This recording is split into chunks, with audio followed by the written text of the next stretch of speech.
Temanya adalah tentang akhlak di bulan Zulhijjah. Jadi jemaah yang dimuliakan Allah Subhanahu wa taala, karena tema besar kita adalah akhlak dan motivasi, yaitu memahami tentang akhlak secara holistik. Jadi kalau holistik itu menyeluruh dari semua aspek kehidupan kita, nggak boleh lepas dari akhlak. Karena akhlak adalah perwujudan dari kita nih beriman kepada Allah, perwujudan kita nih bertakwa kepada Allah Subhanahu wa taala. Nah, bulan Zulhijjah ini adalah bulan yang agung, bulan yang dihormati oleh Allah, yang memang Allah juga mengangkat di dalam Al-Quran surat At-Taubah ayat 36, Inna idatash syuhur indallahi itsna asyara syahran yauma khalaqas samawati wal ard minha arba'atu hurum. Ya. Jadi di dalam Al-Quran surat ke-9 ayat 36 Allah menyampaikan bahwa Allah ini menciptakan yang namanya bulan dalam setahun itu 12 bulan. Inna idatash syuhur indallahi itsna asyara syahran fi kitabillah. Ya, dalam catatan Allah itu yang tertulis dalam ketentuan Allah, jumlah bulan dalam setahun itu 12 bulan. Dari 12 bulan itu minha arba'atu hurum. Dari 12 itu ada 4 yang dimuliakan. Bulan ke-7 ya, bulan Rajab.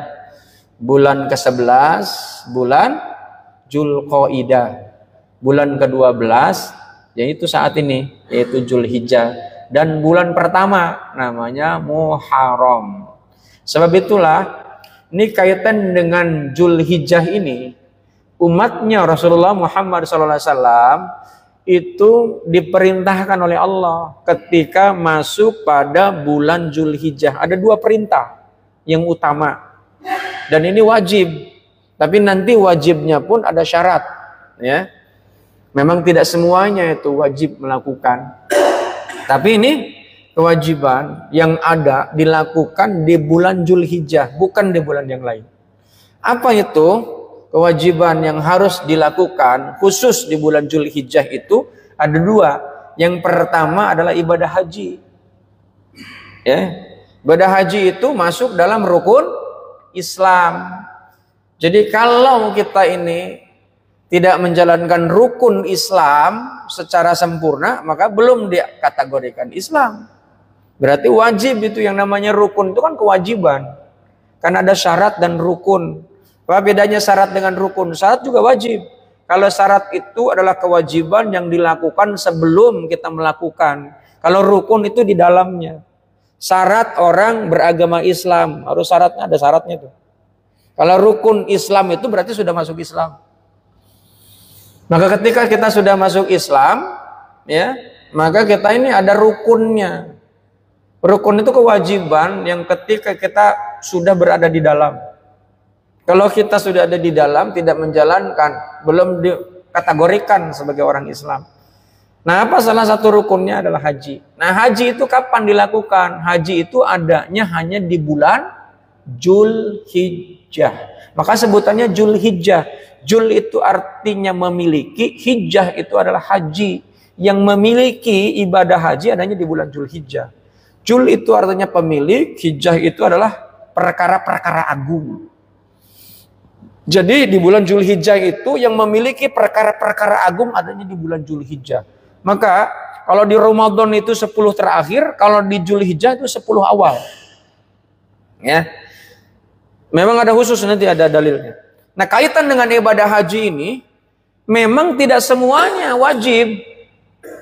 Ya, meskipun ini rukun, karena ada ketentuan-ketentuan. Dari mana bahwa itu tidak semuanya wajib? Itulah kasih sayang Allah. Nanti kalau orang-orang yang nggak mampu tetap mendapatkan pahala haji dari yang lain. Tapi kalau yang mampu, nah sebagaimana Allah sampaikan di dalam Al-Quran surat ketiga ayat ke-97 surat Ali Imran, walillahi 'alan nasi hijjul bait man istata'a ilaihi sabila wa man kafara fa innallaha ghaniyun 'anil 'alamin. Bahwa yang namanya haji itu itu memang Allah yang memerintahkan kepada siapa? Man istata'a ilaihi sabila, bagi orang yang mampu. Ketika orang yang mampu tidak melaksanakan ibadah haji, Allah dilanjutkan waman kafaro, artinya terhalang. Memang dia nolak. Orang yang kafir itu nolak, Pak. Yang namanya kafir itu bukan berarti memang di luar Islam, Pak. Kalau kita memahami tentang nih redaksi ayat ini, termasuk orang yang mengaku dirinya Islam tapi menolak. Karena ada yang namanya niat berangkat haji itu mahal. Ya kan? Bukan hanya sekedar tenaga, bukan hanya sekedar ilmu, tapi biaya. Paling murah aja, Pak, itu 60 juta. Bagi orang-orang tertentu, uang segitu itu besar. Bagi saya juga besar itu. Ya kan? Tapi ada orang yang kemudian dia punya uang, dia dengan mudah. Ya kan? Dia berangkat. Tapi jangan salah. Tahun ini itu memberikan pelajaran dari Allah kepada kita. Orang yang duitnya banyak, nggak pakai ngantri, Pak, nggak jadi berangkat. Meskipun dia udah nginep di Madinah. Kenapa? Karena haji adanya di Mekah, bukan di Madinah. Ya kan? Meskipun dia bayar 1 miliar. Kalau kata Allah itu perintahkan kepada pemerintah Arab Saudi, visanya tutup. Tutup udah, Pak. 5.000 jamaah furoda, nggak jalan itu, Pak. Coba. Yang sudah bayar 1 miliar. Kita nggak boleh nuduh, oh ya jangan-jangan hartanya haram. Itu kan nggak ada yang tahu kita. Itu namanya fitnah kalau kayak gitu. Nggak usah. Tapi memang itu memberikan pelajaran bagi kita. Bahwa haji itu urusannya bukan urusan kita. Tapi kalau Allah sudah berkehendak, ya kan? Itu Allah akan memanggil sebagaimana yang Allah sampaikan dalam Al-Quran. Wa'adhin fin nasi bil haji ya tukari jalan wa ala kulli dhamirin ya'tina min kulli fajjin ami. Wa adzin fin nasi bil hajj. Allah yang manggil seluruh umat manusia untuk bisa melaksanakan ibadah haji. Kalau Allah sudah panggil, Pak, nggak ada urusan meskipun dia bukan orang terkenal, nggak punya duit, jangankan nggak punya duit, KTP aja nggak ada. Duit bisa berangkat, Pak. Ada yang ngurusin KTP gampang saya bikininnya gitu. Siapa itu? Merbot. Benar itu. Berangkat itu. Meskipun di pelosok jauh yang terpantau oleh orang-orang tertentu. Tapi diundang oleh istana, Pak. Dapat furoda. Mungkin dia satu-satunya kali yang diundang oleh kerajaan. Wasilahnya kerajaan. Tapi kalau Allah yang punya ketentuan, bisa. Nah bisa, Pak. Meskipun duit banyak, bukan urusan duit. Kan, bukan urusan pangkat. 2011 saya berangkat haji, ada kepala staf angkatan udara, udah tinggal berangkat, Pak. Allah takdirkan, Pak SBY waktu itu presidennya, kepala staf angkatan Kasau itu ditugaskan ke negara lain. Kalau tentara kan harus sami'na wa ata'na nama pemimpin tertinggi kan. Nggak jalan, Pak. Jalannya tahun berikutnya. Nah, sebab itulah, nah ini kita nggak usah kecil hati. Meskipun Allah punya ketentuan dengan Al-Quran surat Al-Imran ayat 97 tersebut bahwa haji hanya diperuntukkan bagi orang yang mampu. Pertanyaannya, orang yang tidak mampu boleh nggak berangkat haji? Boleh. Yang penting pikiran dan hati kita ini pengen. Ya Allah, kita zikir kepada Allah. Ya Allah, pengen kapan? Ini kan suka ditayangin tuh. Orang lagi tawaf tuh di TV. Ada orang itu, Pak, ada magnet. Ya Allah, saya pengen banget kapan. Akhirnya minta sama Allah. Ya Allah, Engkau yang maha mengatur. Engkau yang maha menggenggam. Engkau yang memberikan kesempatan. Karena Engkau yang memanggil. Maka panggillah aku ya Allah. Sambil terus kita memperbaiki kualitas kehidupan itu. Pengalaman saya. Itu dulu saya masih ngontrak. Hidup itu di Jakarta, Pak. Dengan gaji jadi dosen ala kadarnya. Iya kan?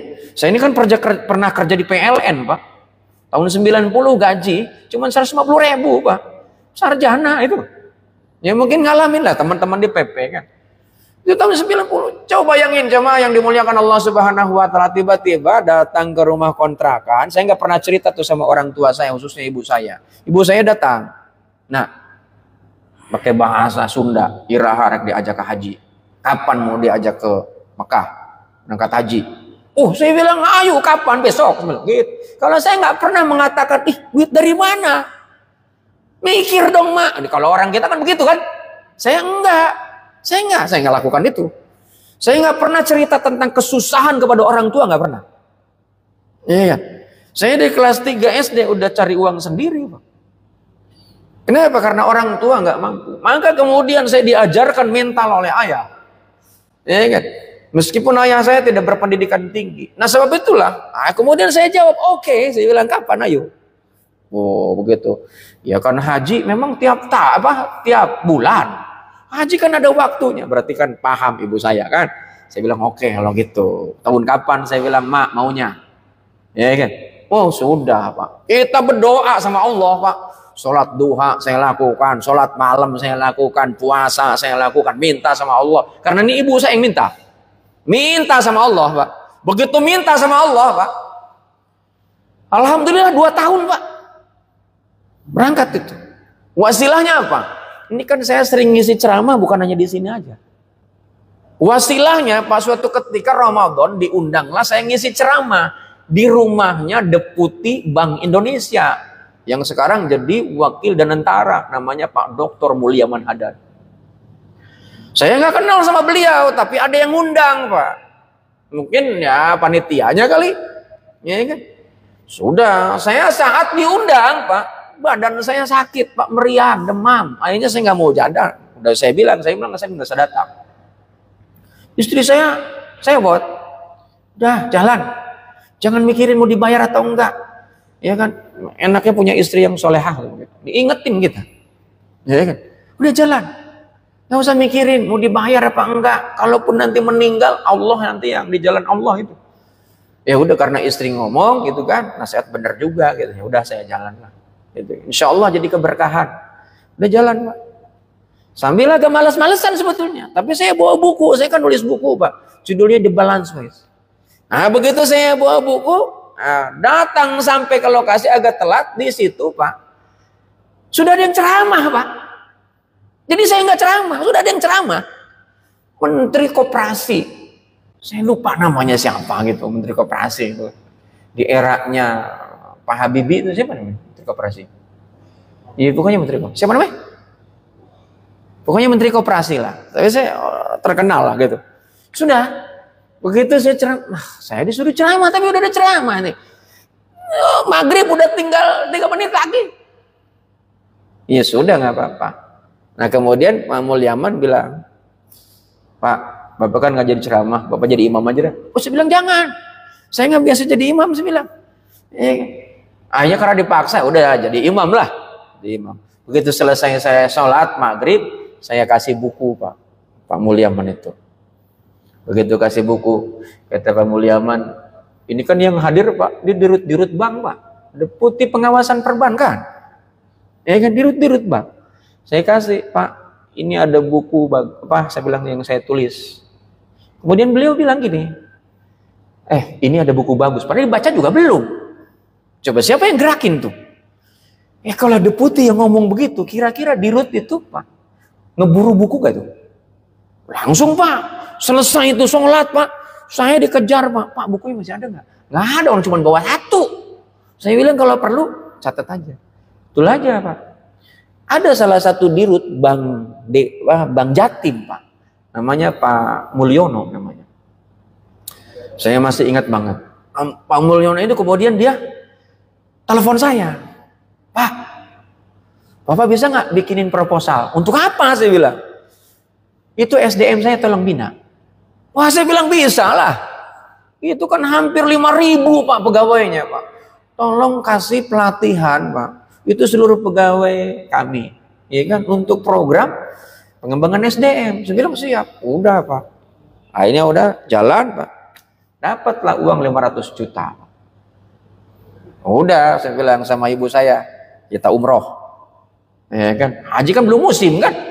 Kita umroh. Umroh Pak, berangkat. Ibu saya Pak nangis itu di tanah suci Pak, nangis, nggak tahu apa yang dibaca doa itu sama ibu saya. Dia peluk saya, peluk istri saya, terima kasih. Saya nggak tahu doa apa, tapi yang jelas saya yakin bahagia.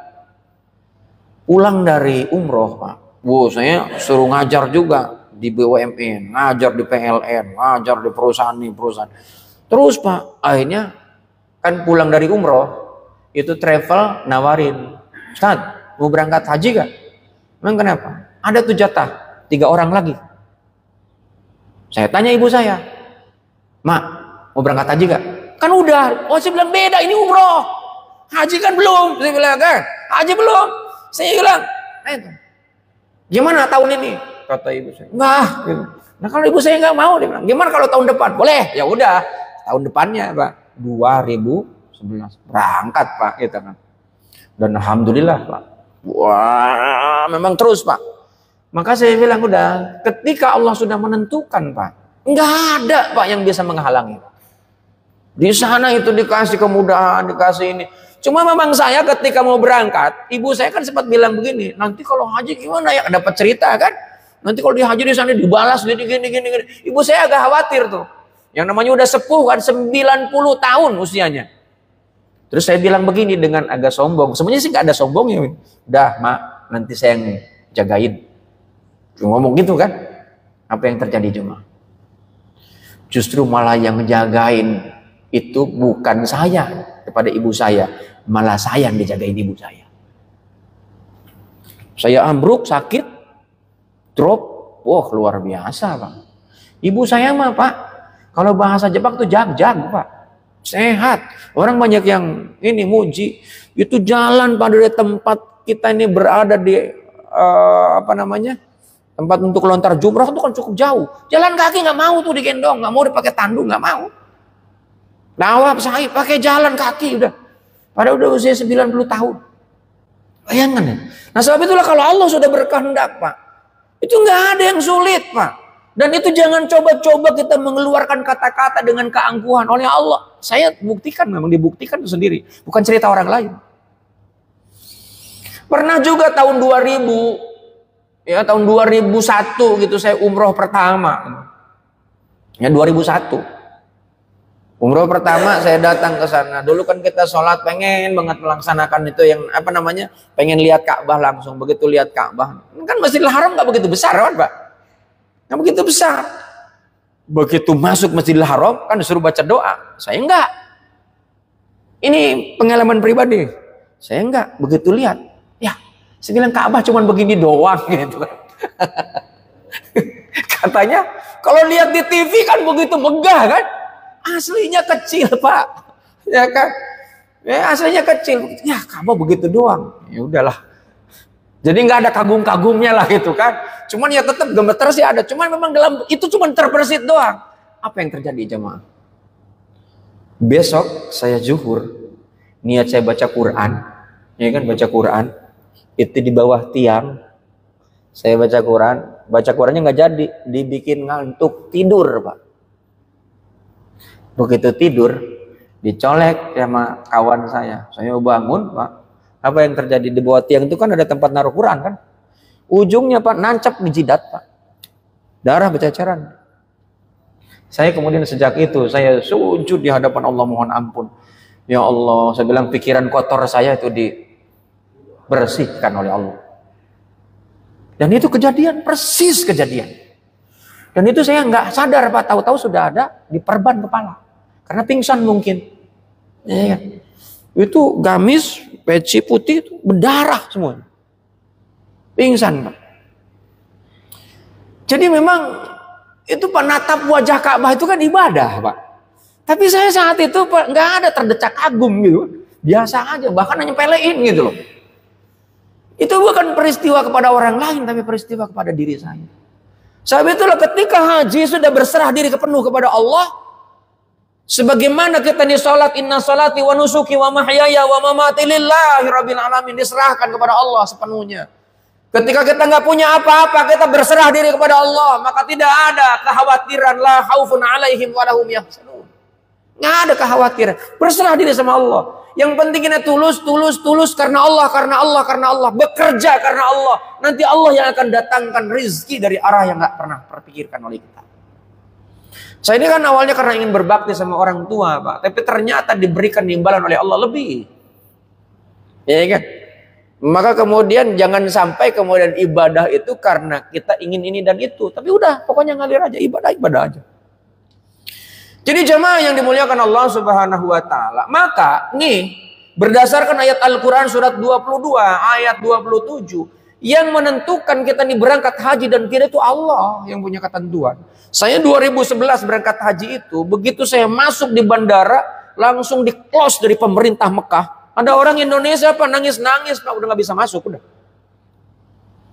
Sekarang sama Pak, hampir 5.000 lebih Pak, itu jamaah furoda, belum lagi jamaah yang ditipu oleh travel, yang ditipu oleh orang-orang oknum-oknum tertentu Pak. Masya Allah, kasihan. Makanya kita ini udah ngikutin pemerintah yang sudah ditentukan, ada PNH+, ada reguler, udah ngikutin aja. Sabar saja, meskipun waiting list itu 30 tahun, kalau Allah punya ketentuan, saya punya temennya istri saya, itu harusnya dia waiting list cukup lama. Tapi setahun dia daftar, berangkat tahun berikutnya. Coba, dari mana? Orang geleng-geleng Pak. Masih muda Pak. Katanya kan orang yang sudah sepuh baru bisa berangkat. Itu kalau Allah punya ketentuan, nggak ada pakai reguler itu. Berangkat itu. Nggak ada Pak yang susah-susah. Bukan, pokoknya sudah serahkan diri kepada Allah. Jangan pernah prasangka buruk ini dan itu. Apalagi prasangka kepada pemerintah ini dan itu. Udah nggak usah Pak. Itu kalau dia ada yang berbuat buruk, itu bukan urusan kita, urusan mereka. Ngapain kita menuduh orang buruk? Nuduh yang baik-baik saja. Itu yang pertama. Yang kedua, ibadah yang diperintahkan di bulan Zulhijjah ini, ya, apa itu? Namanya ibadah udhiyah. Itu apa udhiyah itu? Yaitu ibadah yang berkaitan dengan kurban. Ini pun Pak, wajib, tapi bagi yang mampu. Dua-duanya ini ada syaratnya Pak, menjadi wajib itu. Karena kalau kemudian dia nggak mampu Pak, nggak wajib. Namanya kurban sunnah. Kurban sunnah, kalau orang yang nggak mampu kurban. Orang yang nggak mampu kurban. Boleh nggak? Boleh, namanya sunnah. Kalau yang wajib itu adalah yang mampu. Haji juga sama. Kalau nggak mampu berangkat haji, ya berangkat haji. Namanya bukan haji wajib, haji sunnah. Tapi di hadapan Allah tetap menggugurkan kewajiban kita. Dari rukun itu. Rukun Islam yang kelima itu. Nah sebab itulah jamaah yang dimuliakan Allah Subhanahu wa Ta'ala. Ketika kita ini punya kemampuan Pak. Punya kemampuan bahwa kita ini beribadah yang namanya udhiyah. Dan kenapa udhiyah ini wajib? Ini tertuang dalam Al-Quran surat 108, surat Al-Kawthar. Inna a'toina kal kawthar fasolli li rabbika wanhar. Engkau dikasih nikmat banyak. Kasih nikmat banyak. Ya. Maka ya kata Allah dalam Al-Quran tersebut surat 108, fasolli li rabbika, maka salatlah, sujudlah di hadapan Allah sebagai Tuhanmu, wanhar, dan juga lakukan kurban. Nah jamaah yang dimuliakan Allah Subhanahu wa Ta'ala, ketika seseorang ya dia dikasih kemampuan ya berkurban, padahal dia punya kemampuan untuk berkurban, tapi dia nggak kurban Pak. Baginda Nabi menyampaikan kepada kita, ini adalah sindiran dari Nabi.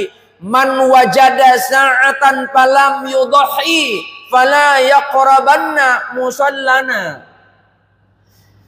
Siapa saja di antara kita yang mengaku umatnya Nabi Muhammad SAW, ketika berada di bulan Zulhijjah, dia memiliki kemampuan, keleluasaan, rizki, tapi dia tidak berkurban, maka jangan pernah dekati sholat kami. Yaitu sholat Idul Adha. Bukan sholat 5 waktu, bukan. Ya. Handphone, iPhone 17 mampu kebeli. Padahal baru keluar 16. Oh, dia udah 17 dia beli. Ya kan? Musimnya sepeda dia beli Bronton. Ya kan? Jam tangan aja Pak pakai yang mahal. Baju yang mahal. Sekali makan 1 juta. Giliran kurban, diem-diem baik, yang dibeli arang sama tusuk ate. Ya kan? Dia kurban kagak, beli arang sama tusuk sate. Ngapain? Berharap dia dapat bagian itu. Padahal dia orang mampu. Dia ikut ngantri peminta kupon sama Pak RT, sama DKM. Woi, itu kebangetan Pak itu. Nah sebab itulah jamaah yang dimuliakan Allah Subhanahu wa Ta'ala, maka berkurban ini menjadi sebuah keharusan bagi orang yang mampu. Ketika orang yang tidak mampu, boleh nggak berkurban? Boleh. Nah, jemaah yang dimuliakan Allah Subhanahu wa taala, bahkan Nabi ya itu menginformasikan kepada kita melalui lisannya, namanya hadis kaulia. Berkurban itu bahkan itu bagi kita yang memang tidak memiliki kemampuan, itu boleh kurban 1 ekor kambing untuk 1 keluarga. 1 ekor kambing untuk 1 keluarga. Dari mana? Ini ada hadisnya, Pak.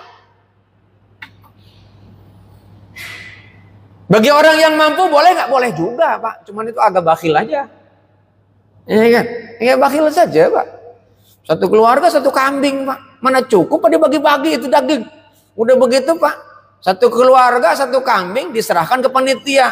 Terus yang nyerahin kambingnya bilang gini, tolong paha yang 2 yang belakang anterin ke rumah ya. Habis, Pak. Ya kan kayak begitu. Kalau saya panitianya udah potong diri aja dah. Ya kan? Udah kambingnya gede kagak, ya kan? Nah, sebab itulah jamaah yang dimuliakan Allah Subhanahu wa taala, ini Rasulullah, Pak. Ketika Rasulullah ini memerintahkan kepada putrinya untuk mengambil pisau yang diasah, kemudian dia mengambil seekor kambing, dan kemudian setelah ekor kambing itu direbahkan, beliau membaca doa, Bismillahi Allahumma taqabbal min Muhammad wa ali Muhammad wa min ummati Muhammad sallallahu alaihi wasallam. Ini hadisnya, Pak. Hadisnya sahih. Ya kan? Saya bukan membuat orang kurban menjadi lebih sempit, enggak. Cuma nih, Pak, kan inna a'tayna kal kausar fasolli li rabbika wanhar. Nah, ketika kita nih punya kemampuan, masa kita nih perhitungan banget sama Allah, gitu kan? Kurban itu memang sebenarnya bukan untuk Allah, untuk kita, Pak. Kembali ke kita. Dan jemaah yang dimuliakan Allah Subhanahu wa taala. Tapi ini ketika kita nih kurban, Pak, kurbannya sapi besar, ya kan? Sapinya besar. Kemudian kita upload di status, ya kan? Kita upload di status. Kita kasih kata-kata, kurban kayak saya dong, sapinya gede, lemosin, ya kan? Itu apaan tuh kurban kurus begitu? Hati-hati yang bikin status. Hati-hati itu. Karena yang sampai bukan karena gemuknya. Meskipun memang hadis menyebutkan kurban yang paling disukai itu adalah yang harganya mahal, gemuk, sehat, sudah cukup umur, ya kan? Tidak ada cacat sedikit pun, Pak. Tapi ingat, Allah menyampaikan kepada kita, yang sampai kepada Allah tuh la yanalallahu luhumuha wala dima'uha walakin yanaluhu taqwa minkum. Yang sampai kepada Allah itu bukan darahnya, bukan dagingnya, bukan kulitnya, tapi ketakwaanmu. Gitu. Yang sampai itu ketakwaan. Maka jangan menghinakan yang lain. Udah biasa aja. Kalau kita memang bisa kurban yang paling baik, alhamdulillah. Nggak usah menyepelekan yang lain, nggak usah menghinakan yang lain, mencibir. Apalagi jadi panitia nih. Jangan, Pak, menghinakan. Ini kagak diperhatikan. Itu nyerahin. Sementara yang lain ada yang nyerahin tuh sapinya besar-besar. Ini tiba-tiba datang, ada orang bawa sapi kecil, dicuekin. Itu bikin sakit hati, Pak. Jadi panitia nggak boleh begitu. Panitia harus sama memberikan pelayanan kepada yang lain. Ada nggak kayak gitu panitia? Ada, Pak. Iya kan? Nah, sebab itulah jemaah yang dimuliakan Allah Subhanahu wa taala. Begitu kita sudah kurban, Pak, jadi panitia, ini khusus untuk panitia nih. Begitu musim-musim kurban yang terjadi rame viral, Pak. Apa yang terjadi? Wah, ini, Pak, sapi ngamuk seusai disembelih. Iya kan? Pernah dengar gak berita begitu? Sering, Pak. Setiap Idul Adha itu ada. Sapi ngamuk lah ke warung kelontong, ke warung kopi. Nah, mungkin dia pengen ngopi, lihat sapinya. Itu, Pak, ngamuk, Pak. Udah dipotong. Nah, kenapa? Ya karena, Pak, gini. Untuk motong sapi itu, Pak, ada akhlaknya, ada adabnya. Satu, orang yang motong itu disunahkan menghadap kiblat, menutup aurat. Paling cakep lagi dalam kondisi yang terbebas dari hadas kecil dan hadas besar. Itu paling cakep. Baca doa, ya kan? Nanti ada doanya yang dilakukan oleh Nabiullah Ibrahim alaihissalam. Itu apa yang disampaikan? Inni wajahtu wajhiya, sebagaimana yang dibaca dalam doa iftitah, ya, takbiratul ihram itu, ya. Jadi jamaah yang dimuliakan Allah Subhanahu wa taala, maka kemudian dia baca doa. Sebelum baca doa dia baca sholawat, ya. Bismillah, ya Allahu akbar, hadza minka, ya. Kemudian kita sebut an atau min, fataqabbal, ya. Maka kemudian potongnya dengan apa? Dengan pisau yang paling tajam, karena sunnahnya itu harus cepat, Pak, nggak boleh terlambat. Makanya ada ulama fikih mengharamkan ketika motong, Pak, sampai terangkat. Ya, kenapa? Karena nggak mempan-mempan, Pak. Meskipun itu ustad, Pak, mohon maaf, ustad yang ngajar fikih itu kan teori. Kalau motong praktek itu. Maka ada, Pak, ustad yang motong, Pak, kepotong telunjuknya. Bukan sapinya. Ya ke bawah rumah sakit, Pak. Ada yang terjerembab, ustad, Pak. Itu kepotong tangannya, Pak, terjerembab. Karena dia nggak punya pengalaman, cuman hanya modal nekat. Dengan berdasarkan dia baca kitab. Ini praktek kalau motong itu, Pak. Praktek. Saya ini lihat, Pak, motong itu dulu, ya Allah, itu kunang-kunang, Pak. Makanya kemudian saya latihan dari ayam dulu, Pak. Orang motong ayam aja, Pak, takut. Ini Pak Mas Doni nih yang suka dampingin saya. Lihat yang namanya sapi kurban, pingsan dia. Kunang-kunang, Pak, lihat darah. Serius tanya nih orangnya. Saya ajak ikut kurban, Pak. Saya kan suka kurban tuh di kampung. Tahun lalu PP ngirim, Pak, satu sapi paling besar itu. Dikirim ke sana langsung bentuk sapinya. Tahun ini saya tungguin belum ada jawaban. Ya kan? Belum ada jawaban, ya kan?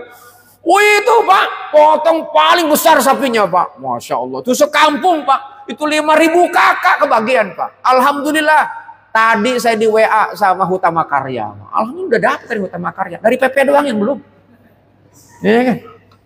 Ini PP masih ditungguin, Pak. Ya nggak tahu panitia kemana ini. Saya WA, kagak dijawab-jawab, Pak. Ya kan? Ya nggak apa-apa, Pak. Kalau nggak ada kan bulannya penghematan, Pak. Tapi ini Hutama Karya ngasih, Pak. Masalahnya Hutama Karya kan, kalau Hutama Karya ngasih, PP nggak ngasih, kebangetan, Pak. Enggak lah, Pak. Itu, Pak, jangan dianggap bercanda, Pak. Ya? Oh, berarti serius ya. Jadi jamaah yang dimuliakan Allah Subhanahu wa taala, saya latihan, Pak. Dari ayam, kambing, baru sapi, Pak. Awal-awal, Pak, Masya Allah, gemeteran, Pak. Sekarang udah biasa, karena udah hampir berapa tahun kan. Motong. Tapi saya nggak mau dikomersilkan, Pak. Ada yang, Pak, bisa nggak motong, nanti kayak bayar. Saya bilang enggak. Saya nggak mau komersilkan. Saya motong sapi kalau ada kegiatan yayasan kami aja untuk peduli. Kita motongnya selain di dekat rumah, Pak, karena Dzawil Qurba. Kita motong juga di tempat daerah-daerah yang miskin, Pak. Kalau Jakarta banyak, Pak. Iya kan? Saya yang di rumah, yang membantuin di rumah tuh, asisten rumah tangga. Itu bisa dapat 4 bungkus, Pak, dia dapat dari kanan, kiri, depan, belakang. Di kampung, Pak, kurban kambing aja kagak ada, Pak. Mau kita bawa sapi dari PP, Masya Allah, doanya, Pak, panjang banget itu, Pak, untuk PP, Pak. Makanya kira bentangkan spanduk, Pak. Wah, ini kurban dari PT PP. Ada spanduknya, Pak. Itu fotonya pun ada. Saya kirimkan itu sama Pak Dirut, Pak. Jadi jamaah yang dimuliakan Allah Subhanahu wa taala, kenapa demikian, Pak? Ya itu, Pak, karena itu kurang pengalaman. Makanya sekarang ini ada, Pak. Ini ada utusan presiden namanya Pak Haikal Hasan. Namanya halal ya. Beliau itu menyarankan setiap daerah itu punya yang namanya Juleha. Juleha itu ada komunitas juru sembelih halal. Itu komunitasnya keren tuh, Pak. Saya pun memang pengen ikut pelatihannya. Juru sembelih halal. Itu bagaimana cara menjatuhkan, bagaimana cara ngulitin, bagaimana cara mencacah. Itu diajarin di mereka. Itu betul-betul memang sudah LSP, Pak. Lembaga LSP. Lembaga LSP itu kan lembaga sertifikasi profesi. Di bawah BNSP, Badan Nasional Sertifikasi Profesi. Itu, Pak, di dunia, Pak, orang-orang itu, Pak, itu diperlukan. Saya punya adik ipar. Itu dipakai di Brunei 2 tahun, Pak. Itu karena ahli dalam itu. Namanya bacer, segala macam. Kenapa? Karena juru potong yang halal ini, Pak. Ini karena betul-betul sesuai dengan syariah. Nah, kenapa, Pak? Jemaah yang dimuliakan Allah Subhanahu wa taala. Maka, nih, kaitan dengan yang namanya kurban itu, ini sebelum kita kurban, Pak, ada akhlak yang harus diperhatikan kaitan dengan kurban itu. 1, persiapan sebelum kurban, dananya harus dana yang halal. Jangan main beli hewan kurban dari harta yang hasil maling. Ya kagak sah lah, Pak. Ya kan orang kurban itu bukan untuk kita, bukan hanya sekedar kita nih motong hewan, tapi ini mendekatkan diri kepada Allah sebagai sebuah pengorbanan. Kemudian memilih hewan yang apa? Kita ada ketentuannya, harus kupak gitu kan, harus sudah umur. Ya, kita nih nggak tahu nih kupak kayak seperti apa, harus tanya sama orang yang ahlinya. Kemudian nggak boleh cacat, nggak boleh ada ini dan itu, harus betul-betul sehat. Dan Rasulullah lebih suka, Allah lebih suka kurban itu yang mahal, yang gemuk, yang paling bagus. Ya kalau kita nih punya uang pakai limosin, alhamdulillah, Pak. Tapi jangan, tadi saya bilang jangan menghinakan yang kecil karena dia punya kemampuan itu. Kemudian yang kedua, berniat kurban. Nawaitu an udhiya lillahi ta'ala. Kapan tuh niatnya? Ketika kita menyerahkan atau bahkan ketika kita membeli, sudah di dalam hati saya bertekad, berniat untuk berkurban.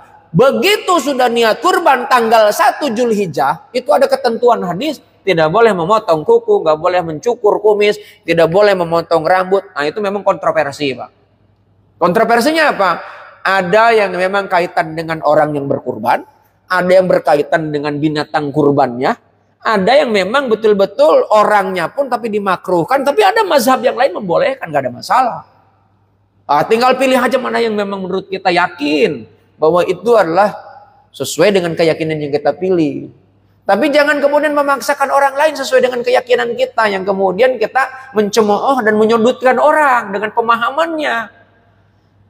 Nah, sebab itulah jemaah yang dimuliakan Allah Subhanahu wa taala, maka niatkan ya. Kemudian baca salawat kepada Nabi Muhammad SAW. Kemudian membaca takbir 3 kali, Allahu Akbar, Allahu Akbar, Allahu Akbar, walillahil hamd 1 kali. Membaca doa sebelum kita menyembelih. Ini doa ketika kita nih menyembelih, kita yang sembelih sendiri.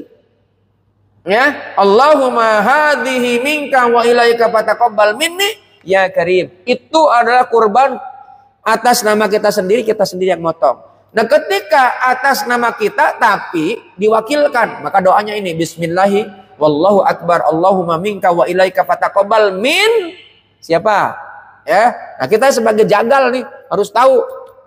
Nah, ketika kita nih kurban lebih dari 1 orang, ya, 7 orang misalnya kayak sapi, maka doanya Allahumma hadhihi minka wa ilaika fataqabbal min siapa? Min sampai 7 orang. Sebutkan, memang sunnahnya disebutkan namanya. Tapi diawali dengan bismillah. Nah, setelah itu baru kita baca Rabbana taqabbal minna innaka antas samiul alim wa tub alaina innaka antat tawwabur rahim. Baca doa bismillah Allahu akbar. Ya kan? Oh, gitu. Pisaunya harus tajam. Saya beli golok, Pak. Itu 1,5 juta. Chris Doren. Oh, Haji Sidik Rawa Belong. Itu goloknya, Pak, tajam luar biasa. Rambut aja dibelah bisa jadi 2. Ya terbelah. Itu saking tajamnya. Ada level-levelnya. Dan memang itu betul. Itu golok, Pak, nggak pernah saya keluarkan dari sarungnya, Pak. Kenapa? Begitu saya cabut dari sarungnya pasti ada korban, Pak. Nah, iya, karena itu hanya di Idul Kurban, Pak. Iya, makanya saya nggak pernah saya cabut, Pak. Karena khawatir ada kurban. Maka begitu saya cabut, Pak, itu pasti ada korban, Pak. Maka udah selesai saya motong, saya masukin lagi sarungnya, sudah saya simpen sampai nunggu lagi bulan berikutnya. Karena begitu dicabut ada korban, udah. Makanya saya cukup ya. Jam 1, Pak, Masya Allah. Saya pengennya tadi jam 1 kurang 20 udah kelar gitu. Tapi nggak ada yang ngingetin, ya udah ya saya lanjutin. Ya kan? Mudah-mudahan manfaat, mudah-mudahan barokah ya. Sebenarnya kurang lengkap apa yang disampaikan, tapi ini karena waktu ya. Kalau nanti ada yang mau tanya, nanti setelah sholat sunnah boleh nanya sama saya tungguin dah ya. Mudah-mudahan manfaat. Mari kita akhiri dengan doa kafaratul majlis. Subhanakallah wa bihamdika asyhadu an la ilaha illa anta astaghfiruka wa atubu ilaik. Rabbana taqabbal minna innaka antas samiul alim wa tub 'alaina innaka antat tawwabur rahim. Walhamdulillahirabbil alamin. Wa la minkum. Assalamualaikum warahmatullahi wabarakatuh.